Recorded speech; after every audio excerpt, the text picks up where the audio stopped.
Hi friends, ఈరోజు అయితే మీ అందరికీ నేను మన హైదరాబాద్లో ఉన్న గోల్కొండ కోటని అయితే చూపించబోతున్నాను. ఈ గోల్కొండ కోటలో మనందరికీ తెలియని చాలా ప్లేసెస్ అయితే దాగున్నాయి అనమాట. సో ఈ ప్రతి ఒక్క ప్లేస్ గురించి, గోల్కొండ ఫోర్ట్ గురించి ఈ వీడియోలో ప్రతి ఒక్కటి క్లీన్గా మీ అందరికీ ఎక్స్ప్లెయిన్ చేస్తాను. ఇక్కడ కల్పిస్తున్న మెయిన్ ఎంట్రెన్స్ అనమాట. ఊరి బయట నుంచి గోల్కొండ కోటలోకి వెళ్ళడానికి ఇదే మెయిన్ ఎంట్రెన్స్ అనమాట. సో అప్పట్లో ఈ ఎంట్రెన్స్ని పెద్ద పెద్ద రాళ్లతోటి నిర్మించడం జరిగింది. ఇప్పుడు ట్రాఫిక్ అది పెరగడంతో ఏంటంటే అటు నుంచి వచ్చే వెహికల్స్, ఇటు నుంచి వచ్చే వెహికల్స్ యాక్సిడెంట్ అవ్వకుండా ఇక్కడ సిగ్నల్ పాయింట్ అయితే ఏర్పాటు చేయడం జరిగింది. సో ఇక్కడ నుంచి మనం కొంచెం ముందుకెళ్తే మన గోల్కొండ మెయిన్ ఎంట్రెన్స్ అయితే కనిపిస్తుంది.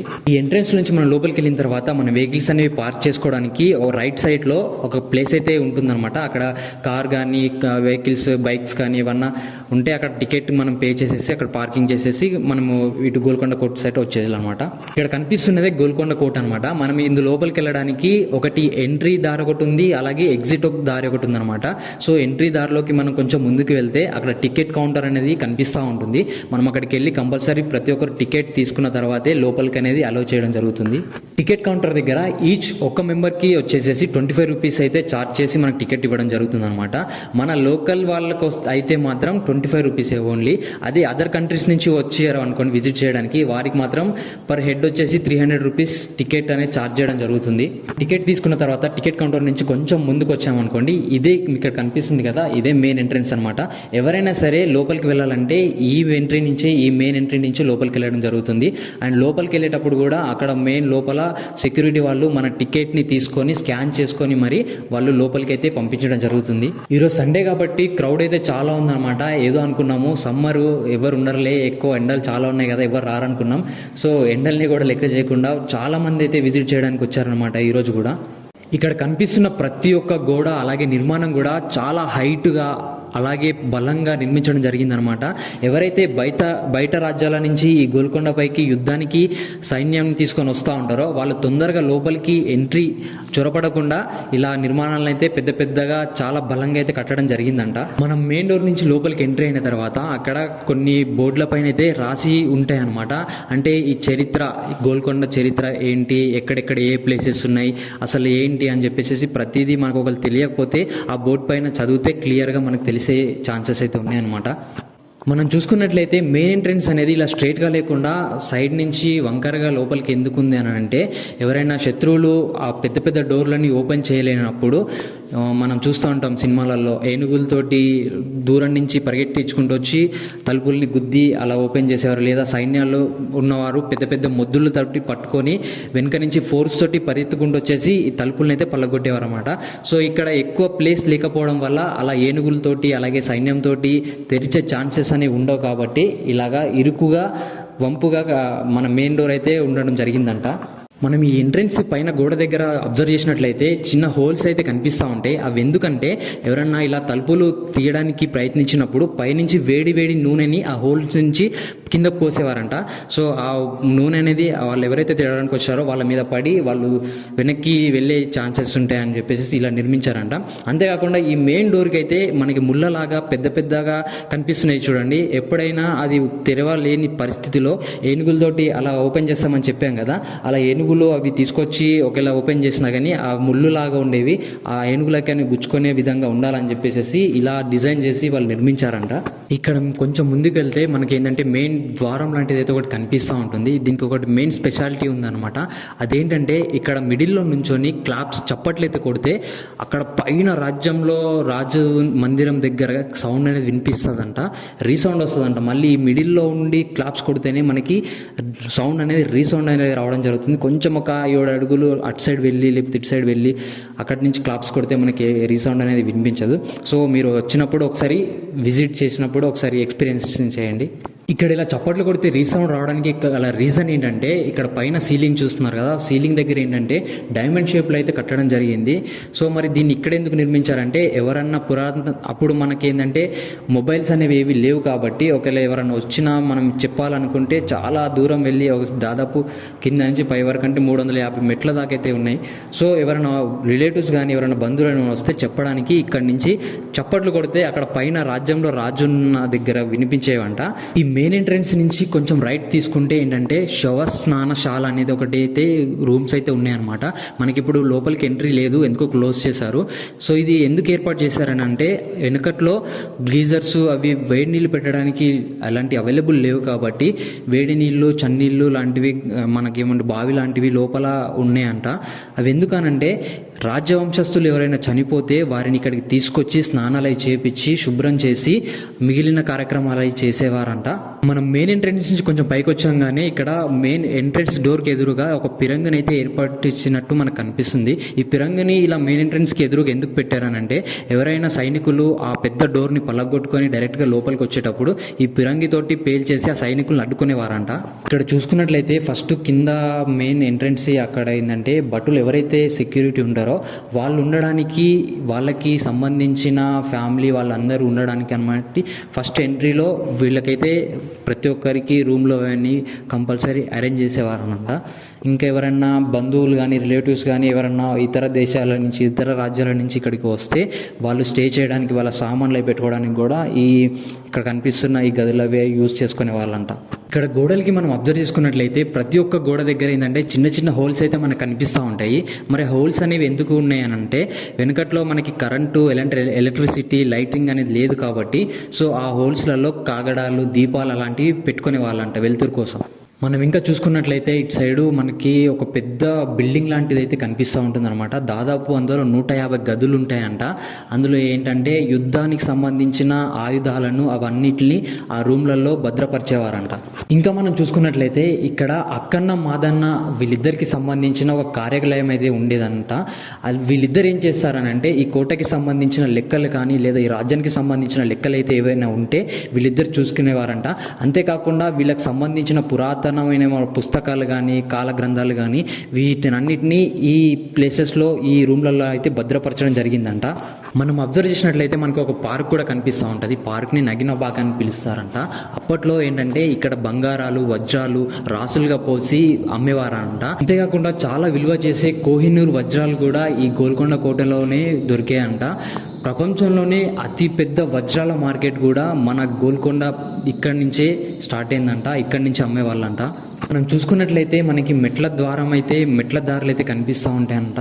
ఎవరైనా సరే రాజ్యసభ దగ్గరికి రాజు దగ్గరికి వెళ్ళాలనుకుంటే ఈ మెట్ల మార్గం నుంచే ప్రతి ఒక్కరూ ఎక్కి వెళ్ళేవాళ్ళంట. ఈ మెట్లు మొత్తం 360 మెట్లు అయితే ఉన్నాయంట. మనం అబ్జర్వ్ చేసినట్లయితే ఈ గోల్కొండ కోట చుట్టూ బావిలు అయితే ఉన్నాయన్నమాట. అప్పట్లో వాళ్ళు త్రాగునీరుకైనా దేనికైనా వాటర్ అనేవి ఈ బావిలలో స్టోర్ చేసుకొని వాళ్ళందరూ రాజుల నుంచి అలాగే సైనికులు ప్రతి ఒక్కరూ ఈ వాటర్ని ఉపయోగించుకునే వాళ్ళంట. ఒకవేళ ఈ బావిలలో నీళ్ళు అనేవి అయిపోతే పక్కనే ఉన్న దుర్గం చెరువులో నుంచి వాటర్ అనేవి ఇక్కడికి పైప్ లైన్ సిస్టమ్ అప్పట్లోనే పైప్ లైన్ ద్వారా ఈ బావులను నింపుకొని అదే నీళ్ళని వాళ్ళు వాడుకునే వాళ్ళంట. మనం మెట్ల నుంచి ఎక్కేటప్పుడు మెట్లకి అబ్జర్వ్ చేసినట్లయితే బొట్లు అయితే కనిపిస్తూ ఉంటాయి. మరి బొట్లు అనేవి ఎందుకు పెట్టారంటే పైన గోల్కొండ కోట పైన ఎల్లమ్మ టెంపుల్ అయితే ఉందన్నమాట. ఇక్కడ ప్రతిసారి బోనాలు కూడా తీయడం జరుగుతుందంట. యాక్చువల్గా ఈ గోల్కొండ పేరు వచ్చేసేసి గొల్లకొండ అంట. 1943 సంవత్సరంలో గొర్రెల కాపరి ఈ గుట్టపైకి వచ్చినప్పుడు ఒక దేవత విగ్రహం అయితే కనిపించిందంట. ఆ విగ్రహాన్ని చూసిన వెంటనే అప్పట్లో పరిపాలిస్తున్న కాకతీయ రాజులకి వెళ్ళి చెప్పడంతో ఆ రాజు ఆ విగ్రహాన్ని చూసి మట్టితోటి పెద్ద కోటనైతే కట్టించడం జరిగిందంట. తర్వాత ఈ మట్టి కోటని చాలా మంది రాజులు పరిపాలించిన తర్వాత ఈ రాజ్యం అనేది నవాబుల చేతికైతే వెళ్ళడం జరిగిందంట. ఈ మట్టి కోట నవాబుల చేతికి వచ్చిన తర్వాత దాదాపు 1707 సంవత్సరం నుంచి 60 సంవత్సరాలు ఈ కుతుబ్ షా వంశస్థులు ఈ కోటనైతే పరిపాలించడం జరిగిందంట. ఈ కుతుబ్ షాహీ వంశస్థులు వచ్చి పరిపాలించిన తర్వాత ఈ మట్టి కోట అయితే నల్లరాతి కోటలాగా అయితే మార్చడం జరిగిందంట. మనం చూసుకున్నట్లయితే మనకు ఒక జైలు అయితే కనిపించడం జరుగుతుంది. మరి ఈ జైలు ఏంటంటే అప్పట్లో శ్రీరామదాస్ని ఈ జైల్లోనే బంధించి ఉంచారంట. శ్రీరామదాసు రియల్ నేమ్ వచ్చేసి కాచర్ల గోపన్న. అసలు ఇతను సొంత ఊరు వచ్చేసి నీలకొండపల్లి ఖమ్మం జిల్లా. అయితే అప్పట్లో గోపన్న మేనమామలు వచ్చేసి అక్కన్న మాదన్న. వీళ్ళు ఈ గోల్కొండ నవాబైన తానిషా దగ్గర పెద్ద ఉద్యోగంలో ఉండేవారు. వీళ్ళ యొక్క రికమెండేషన్ వల్లనే రామదాసుకి పాలవంచ దగ్గర తహసీల్దార్గా జాబ్ వచ్చింది. అతను తహసీల్దార్గా పనిచేసేటప్పుడు పోకల దమ్మక్క అనే ఒక భక్తురాలు శిథిలమైపోతున్న రాముల వారి గుడిని అయితే మళ్ళీ పునర్నిర్మించమని చెప్పేసి అడుగుతుంది. అడిగిన వెంటనే రామదాసు ఆల్రెడీ హరిభక్తుడు కావడంతో ఆ గుడిని మళ్ళీ కట్టిస్తానని చెప్పేసి ఒప్పుకుంటాడు. కాకపోతే ఏంటంటే రామదాస్ దగ్గర కట్టించడానికి డబ్బులు అయితే ఉండవు. సో ఏం చేస్తారంటే ఆ రాజ్యంలో ఉన్న ప్రజల దగ్గర నుంచి డబ్బుని సేకరించి గుడి కట్టడానికి ఉపయోగిస్తాడనమాట. తర్వాత కొన్ని రోజులకి ప్రజల దగ్గర నుంచి తీసుకున్న అమౌంట్ కూడా గుడి కట్టడానికి మొత్తం కంప్లీట్గా అయిపోతుంది. తన దగ్గర ఇంకా ఎలాంటి డబ్బు లేదు మళ్ళీ కట్టడానికి. అయితే ఏం చేస్తారంటే రాజ్యంలో ఇప్పుడు మన ప్రజలైతే ఎవరైతే శిస్తు పన్ను ఇలాంటి ట్యాక్సెస్ ఇవి అమౌంట్ కడతా ఉంటారు కదా రాజుకి. సో ఆ అమౌంట్ని రామదాస్ ఏం చేస్తాడంటే రాజుకు తెలియకుండా ఈ గుడి కట్టడానికి ఉపయోగిస్తాడనమాట. అనుకోకుండా ఒక రోజు ఆ విషయం రాజుకు తెలిసి ఈ రామదాసుకి శిక్షణ అయితే వేస్తాడనమాట. జైలు శిక్ష వేసిన తర్వాత రామదాసుని తీసుకొచ్చి ఇదే రూమ్లో బంధించారంట. శ్రీరామదాసుని ఇక్కడ ఈ రూమ్లోనే వేసినప్పుడు తన చేతులతో చెక్కిన విగ్రహాలు ఇవి రాముడు, సీత, అలాగే ఆంజనేయ స్వామికి సంబంధించిన విగ్రహాలు, ఇవన్నీ తన సొంత చేత్తో చెక్కిన విగ్రహాలు. ఇవన్నీ చెక్కి ఇక్కడ ప్రతిరోజు రాముని, సీతమ్మ వారిని పూజించేవాడట. రామదాసు దాదాపు 12 సంవత్సరాలు జైలు శిక్ష అనుభవించిన తర్వాత ఒకరోజు ఈ రాజు కళ్ళలోకి శ్రీరాములు వారు అలాగే లక్ష్మణుడు ఇద్దరు వచ్చేసేసి ఆ గుడికి ఎంత ఖర్చు అయిందో ఆ అమౌంట్ని ఆ రాజు దగ్గరికి ఇచ్చేసేసి వాళ్ళు వెళ్ళిపోతారనమాట. సడన్గా ఈ రాజుకు మెలుకొచ్చి చూస్తే నిజంగానే అక్కడ బంగారు నాణ్యాలు, అప్పట్లో మన శ్రీరాములు వారి కాలంలో ఉన్న నాణ్యాలు అక్కడ ఆయన రూమ్లో ఉంటాయన్నమాట. అది తెలుసుకొని ఆ రాజు మేల్కొని వెంటనే శ్రీరామదాస్ దగ్గరికి వెళ్ళేసేసి ఆయనను జైలు నుంచి విడిపించడం జరుగుతుందంట. ఇక్కడ చూడవచ్చు ఒక శిలాశాసనం కనిపిస్తుంది. సో ఇక్కడ నుండి పైకి వెళ్తే ఒక మసీద్ అనేది కనిపిస్తుంది. ఈ మసీద్ యొక్క ప్రత్యేకత ఏంటంటే దీనిపైన ఉన్న మినార్లు చూసినట్లయితే వీటిని శాంపుల్గా తీసుకొని చార్మినార్కి సంబంధించిన మినార్ను కూడా నిర్మించారట. ఫస్ట్ ఈ చిన్న మినార్ని చూసి అంత పెద్ద చార్మినార్ని నిర్మించారట. సో ఇక్కడ మీరు చూడవచ్చు చార్మినార్ కంటే ముందు కట్టిన మినార్లు ఇవి. ఫ్రెండ్స్, మనం మెట్ల మార్గాన కొంచెం పైకైతే వెళ్ళిన వెంటనే మనకి ఏంటంటే వాటర్ ట్యాంక్స్ అయితే కనిపిస్తూ ఉంటాయి. అక్కడ వాటర్ ట్యాంక్స్ పైకి సప్లై ఎలా ఇస్తున్నారో తెలియదు, కానీ అందులో ఉన్న వాటర్ అయితే చాలా చాలా స్వీట్గా చాలా టేస్టీగా ఉన్నాయి అనమాట. పైన వాటర్ బాటిల్స్ అమ్ముతారు. ఆ వాటర్ బాటిల్స్ కంటే ఈ వాటర్ ట్యాంక్లో వాటర్ అయితే నాకైతే చాలా బాగా అనిపించినాయి. ఒకసారి మీరు వెళ్తే ఈ వాటర్ ట్యాంక్లో వాటర్ టేస్ట్ చేయండి. సో ముందుకైతే వెళ్దాం. ఇప్పుడు మనం ఇక్కడ నుండి కొంచెం ముందుకు వెళ్ళినట్లయితే ఎల్లమ్మ తల్లి గుడి అయితే ఉంటుంది. ఈ గుడిని శ్రీ జగదాంబ ఆలయం అని పిలుస్తారట. అప్పట్లో అక్కన్న మాదన్నల కోరిక మేరకు తానిషారాజు ఈ గుడిని నిర్మించారంట. ఎందుకంటే అక్కన్న మాదన్న వచ్చేసేసి హిందూ భక్తులు కాబట్టి వారిద్దరి కోరిక మేరకు తానిషా మహారాజు గుడిని అయితే మళ్ళీ నిర్మించారంట. సో మన తెలంగాణలో అయితే ఫస్ట్ బోనాల పండుగ అయితే ఈ గుడిలోనే స్టార్ట్ అవుతుందంట. తర్వాతనే ప్రతి ఒక్క చోట స్టార్ట్ చేస్తారంట బోనాల పండుగనైతే. ఈ టెంపుల్ నుంచి కొంచెం ముందుకెళ్తే మనకి రాజసభ మందిరం అనేది కనిపిస్తుంది. దీన్ని బారాదారి అంటారంట. రాజుతో ఎవరన్నా కలవాలనుకున్నా, ఎవరైనా మాట్లాడాలనుకున్నా కానీ, మంత్రులు కానీ, ఎవరన్నా సైన్యం కానీ, లేదా రాజ్యంలో ఎలాంటి ప్రాబ్లమ్స్ ఉన్నా, ఏమున్నా మీటింగ్స్ ఏమైనా ఉన్నా కానీ ఈ రాజమందిరంలోనే వచ్చేసి మాట్లాడుకునే వాళ్ళంట. మీరు చూస్తుంటారు ఇది దాదాపు ఇది ఒక 2 అంతస్తులు అయితే ఉంది. ఇక్కడ ఎదురుగా కనిపిస్తున్న ఈ రూమ్లో ఒక రాజు కూర్చునే వారంట, పక్కనే రాణి కూర్చునే వాళ్ళంట. ఎవరైనా మాట్లాడడానికి వచ్చిన వాళ్ళందరూ ఇక్కడ కింద నుంచొని రాజుతోటి మాట్లాడే వాళ్ళంట. ఈ రాజసభ మందిరంలో మీరు రాజు కూర్చున్న దగ్గర కింద కొంచెం అబ్జర్వ్ చేసినట్లయితే సిమెంట్ తోటి మూసేసినట్టు ఒక స్వరంగం అయితే కనిపిస్తుంది. ఇది ఒక 8 కిలోమీటర్ల స్వరంగం అంట. ఎవరైనా శత్రువులు రాజు పైన దాడి చేసినప్పుడు రాజు అనేది తప్పించుకోవడానికి ఈ స్వరంగం అయితే అప్పట్లో ఏర్పాటు చేసి ఉంచారంట. మరి ఎందుకేమో ఇప్పుడైతే మూసేశారు వీళ్ళు. దాదాపు 8 కిలోమీటర్లు ఉందండి స్వరంగం బయటకి. అప్పట్లో ఎలాంటి ఫ్యాన్లు కానీ ఏసీలు అలాంటివి అవైలబుల్గా లేదు కాబట్టి మంచి టెక్నాలజీ లాగా వాళ్ళైతే ఎయిర్ కండిషనర్లు మంచిగా వెళ్తురు అలాగే వెంటిలేషన్ ఉండేలాగా ఈ గోడలు అయితే నిర్మించారంట. మంచి చల్లగా ఏసీలాగా ఇక్కడ నిలబడితే మనకి గాలి అనేది చాలా చల్లగా అనేది వస్తుంది. ఇక్కడ ఉన్న గోడలు కానీ ప్రతి ఒక్క వస్తువులు కానీ చాలా స్ట్రాంగ్గా నిర్మించారనమాట. ఇంకొన్ని సంవత్సరాలు అయినా సరే ఇవి ఇలాగే చెక్కు చెదరకుండా అలాగే గట్టిగా ఉండేలాగా ఉన్నాయి అనమాట. ఇక్కడ నుంచి కొంచెం పైకి వెళ్తే ఇదే లాస్ట్ ఎండింగ్ అనమాట. మనం ఇక్కడ నుంచి పైనుండి చూస్తే మనకు హైదరాబాద్ మొత్తం కనిపిస్తుంది అనమాట. ఈ యొక్క పైననే రాజు యొక్క సింహాసనం అనేది ఉండేదంట.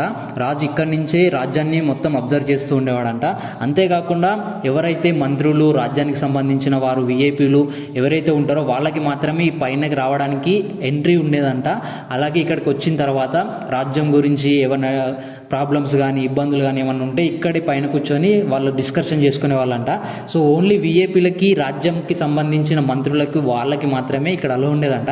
కానీ ఇప్పుడు మనం అందరం వచ్చేసి ఇవి ప్రాంతాన్ని విజిట్ చేయడం జరుగుతుంది. మీరు ఇక్కడ చూసినట్లయితే ఇక్కడ గోడలు కానీ ఇవి ఏంటంటే రూమ్లు కానీ కొన్ని కూలిపోయినట్టు ఉంటాయి అనమాట. వాటంతట అవి కూలిపోయినవి కాదంట. ఏంటంటే అప్పట్లో ఔరంగజేబ్ అనేది యుద్ధానికి ఈ కోటపైకి వచ్చినప్పుడు దాదాపు ఒక 8 నెలలు వీళ్ళకి అలాగే ఔరంగజేబ్ వాళ్ళకి యుద్ధం అయితే జరిగిందంట. సో ఈ తానిషా మహారాజ్ ఎవరైతే ఉన్నారో వాళ్ళు యుద్ధంకి వచ్చినప్పుడు మెయిన్ ఎంట్రెన్స్ని అయితే మూసేశారంట.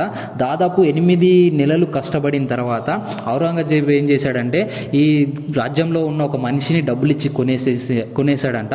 ఆయన ఏం చేశాడంటే నైట్ పూట ఎవరు లేనప్పుడు ఆ మెయిన్ ఎంట్రెన్స్ అయితే ఓపెన్ చేయడం జరిగిందంట. సో అప్పుడు ఔరంగజేబ్ అనేది లోపలికి వచ్చేసేసి ఈ రాజ్యాన్ని మొత్తం ఆక్రమించేసుకొని తన దగ్గర ఉన్న పిరంగులతోటి ఇలాంటి రాజ్యము మళ్ళీ ఎవరికి కూడా ఉండకూడదు, ఎవరు కూడా కట్టకూడదు అని చెప్పేసి ఆ పిరంగులతోటి ఈ గోడల్ని ఈ రాజ్యాన్ని మొత్తం కూల్చేశారంట. సో ఈ గోడలు ఏవైతే పడిపోయి ఉన్నాయో వాటంతట అవి పడినవి కాదు. వాళ్ళ మధ్య యుద్ధం జరిగినప్పుడు ఔరంగజేబు తన దగ్గర ఉన్న పిరంగులతో కూల్చివేసిన దృశ్యాలన్నమాట. ఈ ఔరంగజేబు తానిషా మహారాజుని బంధించేసి ఈ రాజ్యాన్ని మొత్తం ఆక్రమించేసుకున్న తర్వాత తానిషా రాజు వాళ్ళ భార్య వాళ్ళ పిల్లలతో సహా తను ఈ బావిలో దూకి ఆత్మహత్యనైతే చేసుకుందంట.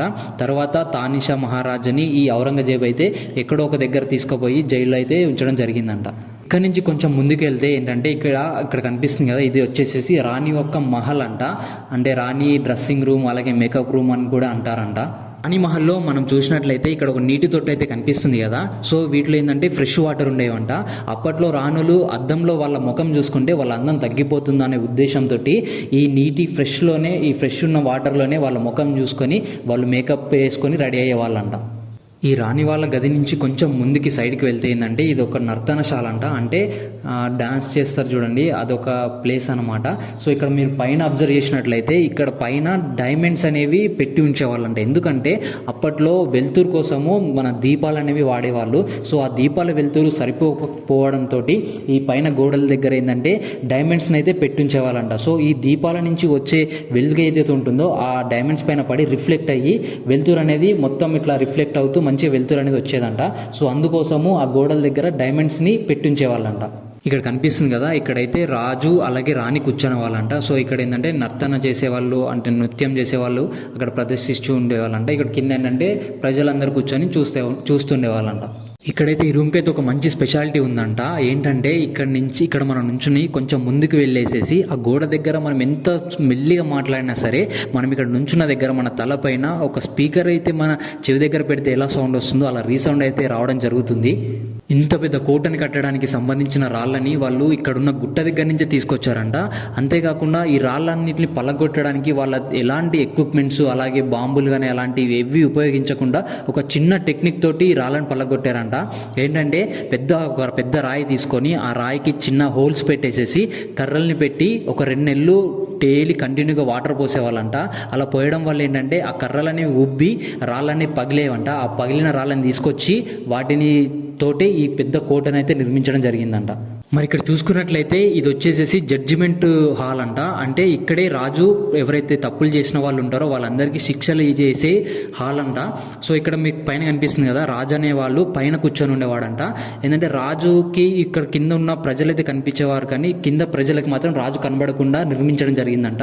ఎందుకంటే ఎవరైనా శత్రువులు అటాక్ చేయాలన్నా బాణంతో దాడి చేయాలన్నా కానీ రాజు కనిపించకుండా ఇలాగ నిర్మించడం జరిగిందంట. ఇక్కడ ఈ హాల్కి కూడా ఒక మంచి ప్రత్యేకత అయితే ఉందన్నమాట. ఏంటంటే మనం ఎంత చిన్నగా మాట్లాడినా సరే రీసౌండ్గా రాజుకి అయితే చాలా గట్టిగా అయితే వినపడుతుందంట.